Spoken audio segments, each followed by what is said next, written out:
Bonjour, je présente aujourd'hui la 16e vidéo de mon programme pour l'élection présidentielle, celui du Rassemblement pour la démondialisation. Elle s'intitule « Rétablir la souveraineté sur la Banque de France », la reprise en main de la Banque de France. Elle se trouve dans la partie 3 de mon programme, sur 10 parties, qui concerne la reconquête de la souveraineté monétaire et financière, avec bien entendu des passages obligés comme la sortie de l'euro, le démantèlement des marchés financiers en France, le dépérissement de la bourse et le défaut sur la dette, autant de sujets que je vais traiter dans des vidéos ultérieures.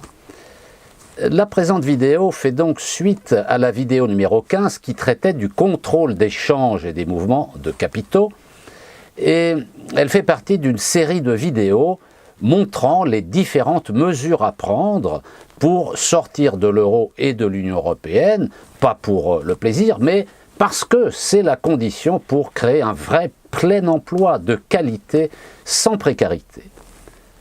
On appelle politique monétaire les mesures prises par les banques centrales sous l'impulsion des gouvernements concernant les conditions du financement de l'économie, c'est-à-dire le niveau des taux d'intérêt, autrement dit le loyer de l'argent, la création de nouvelles quantités de monnaie, les parités de change avec les autres monnaies, les prêts gratuits à l'État, l'achat de titres d'État à un faible taux d'intérêt, des avances non remboursables faites à l'État par la Banque centrale, le contrôle du système bancaire et financier, la gestion d'un fonds de réserve ou de stabilisation des changes et la fonction de prêteur en dernier ressort.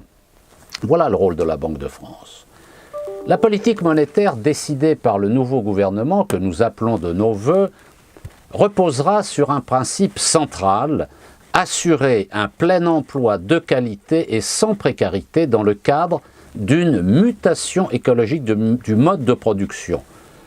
Pour mettre en œuvre ce principe, 5 outils seront utilisés, en plus de la nationalisation du système bancaire et des assurances et de la création d'un pôle financier public. D'abord, une banque centrale autonome et non plus indépendante, comme c'est le cas aujourd'hui, le monopole de la création monétaire, l'encadrement du crédit, la sélectivité du crédit, la monétisation. Commençons par le premier point, mettre fin à l'indépendance de la Banque de France. Pour s'assurer que le capitalisme disposera des moyens de son financement et de la rentabilité des capitaux, quelles que soient les majorités politiques, les banques centrales chargées de la politique monétaire ont été rendues indépendantes du pouvoir politique à partir de la révolution néolibérale du tournant des années 70 et 80. Elles ont alors été confiées à des mains sûres, des agents des marchés financiers. Les politiciens de droite, avec l'accord enthousiaste de nombreux sociodémocrates, ont verrouillé le système monétaire pour qu'il ne serve qu'aux intérêts des marchés financiers. C'est la raison de la création de la Banque centrale européenne. On ne peut mieux dire que le prix Nobel d'économie, Joseph Stiglitz, pour dénoncer le principe de l'indépendance des banques centrales. Voilà ce qu'il dit. La Banque centrale indépendante se voit donner un mandat pour servir un certain groupe d'intérêts. Il s'agit d'une sorte de verrouillage, soit par constitution, soit par traité, par exemple le traité de Lisbonne. On cadenasse certaines politiques économiques pour servir les intérêts de quelques groupes au détriment d'autres. La Banque centrale européenne n'a donc aujourd'hui qu'une seule priorité, la lutte contre l'inflation. Cet objectif ne sert que les détenteurs de capitaux, qui protègent ainsi leur rentabilité en évitant qu'elle soit rongée par l'inflation. Bien entendu, aucune politique favorable aux classes populaires et moyennes ne sera possible si la Banque centrale européenne reste dans les mains des représentants des marchés financiers.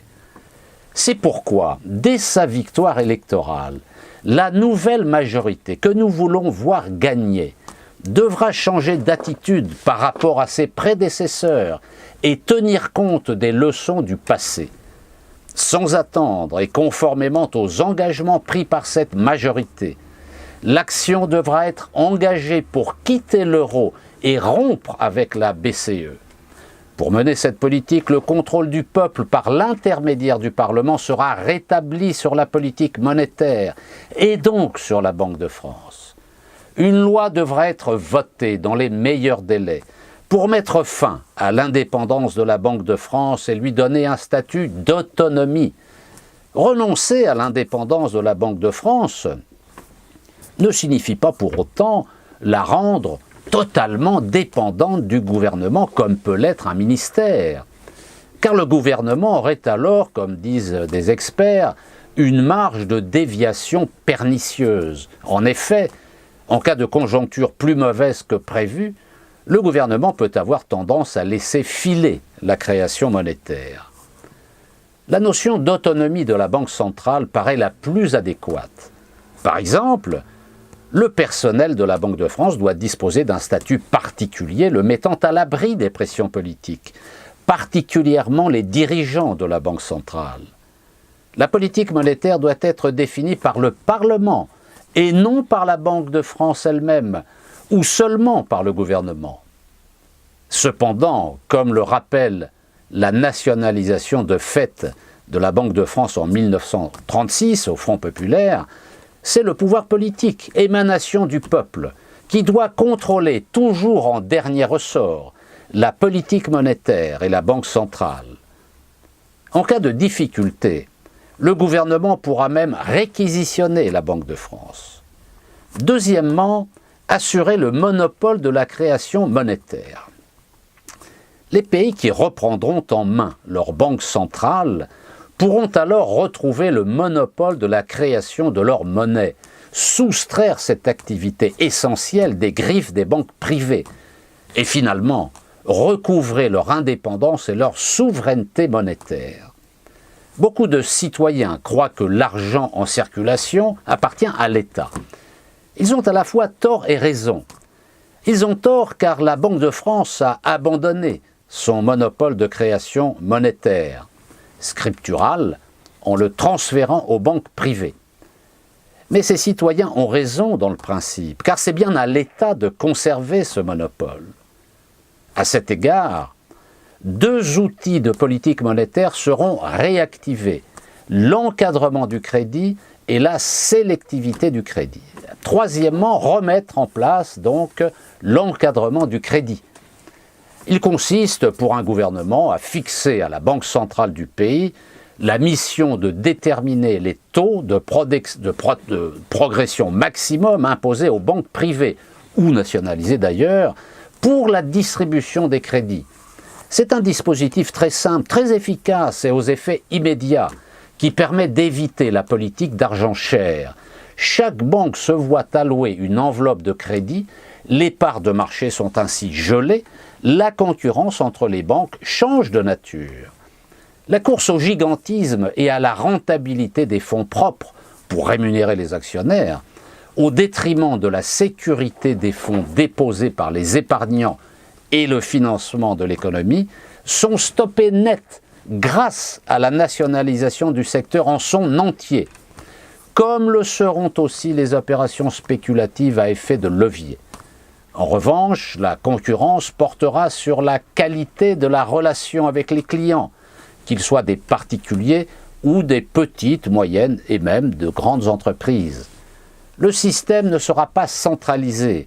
Il y aura encore différentes banques, mais leurs actions seront coordonnées au sein du pôle financier public dont je reparlerai ultérieurement.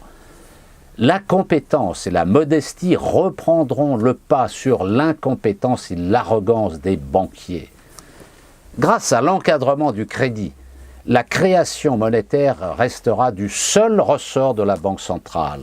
Celle-ci retrouvera les prérogatives qui étaient auparavant les siennes, contrôler les taux de progression maximum imposés aux banques pour la distribution du crédit à partir des objectifs fixés par le Parlement, Ce système, supprimé en 1985 par le socialiste Pierre Bérégovoy, ministre des Finances, sera donc rétabli.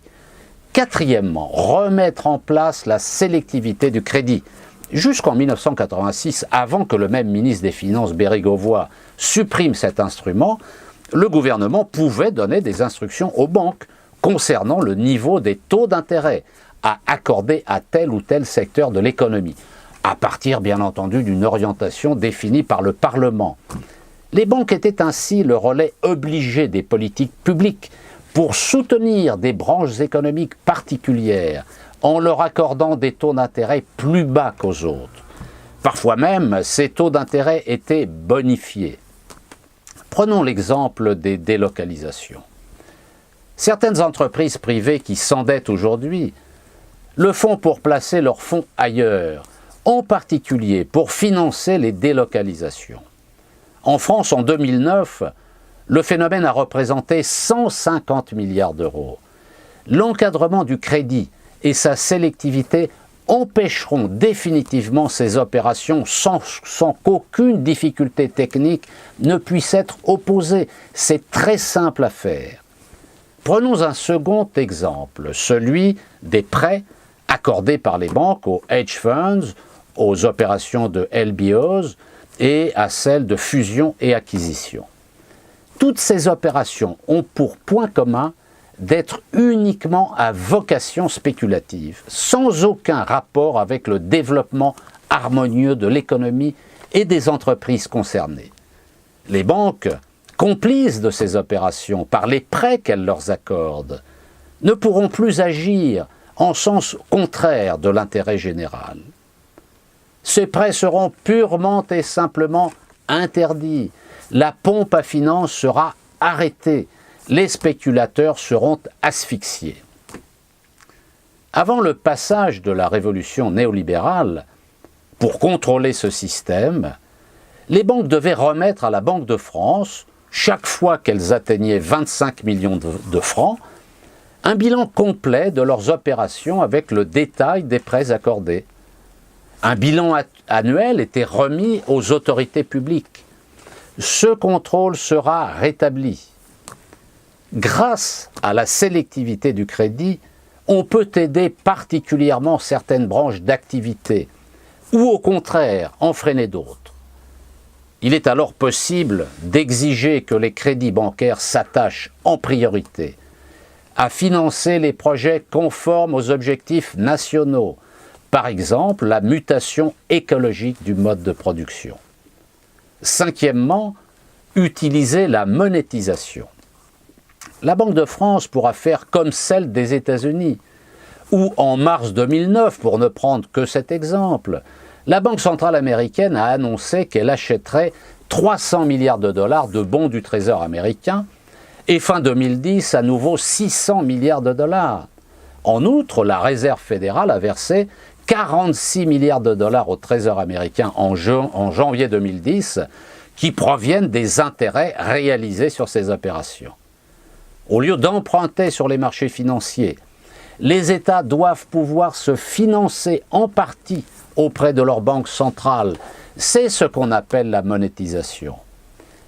Les finances publiques ont 4 sources de revenus. L'impôt, les recettes non fiscales, par exemple les dividendes payés à l'État par les entreprises nationalisées, l'emprunt et la création monétaire. Cette dernière devra s'effectuer dans le cadre d'un plafond fixé par le Parlement. Prenons l'exemple de la Première Guerre mondiale. Les 11% de création monétaire qui ont contribué à financer la guerre de 14-18 ne représentent pas un plafond qui résulterait d'une loi économique qui n'existe pas. On peut simplement s'inspirer de cette expérience et considérer que les avances de la Banque de France, sous forme de prêts avec ou sans intérêt, remboursables ou non, achats de titres d'État, ne sont pas extensibles à l'infini et qu'il faut contrôler la création monétaire.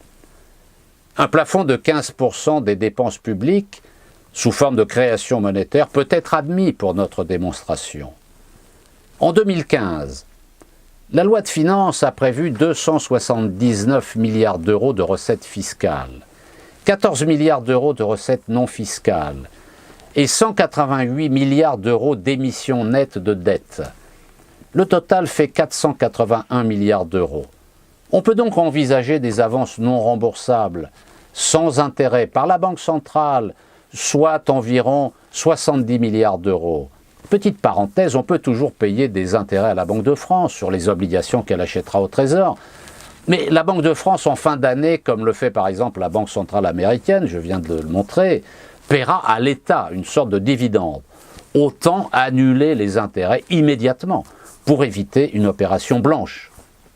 Prenons l'exemple du financement des dépenses françaises entre 1914 et 1918 en pourcentage des ressources publiques. Impôts et recettes non fiscales 15%, dette 74%, dont dette à court et moyen terme, c'est-à-dire inférieure ou égale à 10 ans, 35%, dette à long terme supérieure à 10 ans, 22%, dette extérieure 17%, avance de la Banque de France 11%. Une fois la France sortie de l'Union européenne et de l'euro, la Banque de France aura été restituée à la nation. La coupure de ces liens de subordination à la Banque centrale européenne permettra d'utiliser l'arme monétaire pour reconstruire la France défigurée par 4 décennies de politique néolibérale. Ainsi, la Banque de France pourra prêter à l'État, aux services publics, aux collectivités locales et aux entreprises, dans certaines conditions, à taux d'intérêt très faible ou nul. La Banque de France, dans certaines limites, pourra également faire des avances non remboursables au Trésor.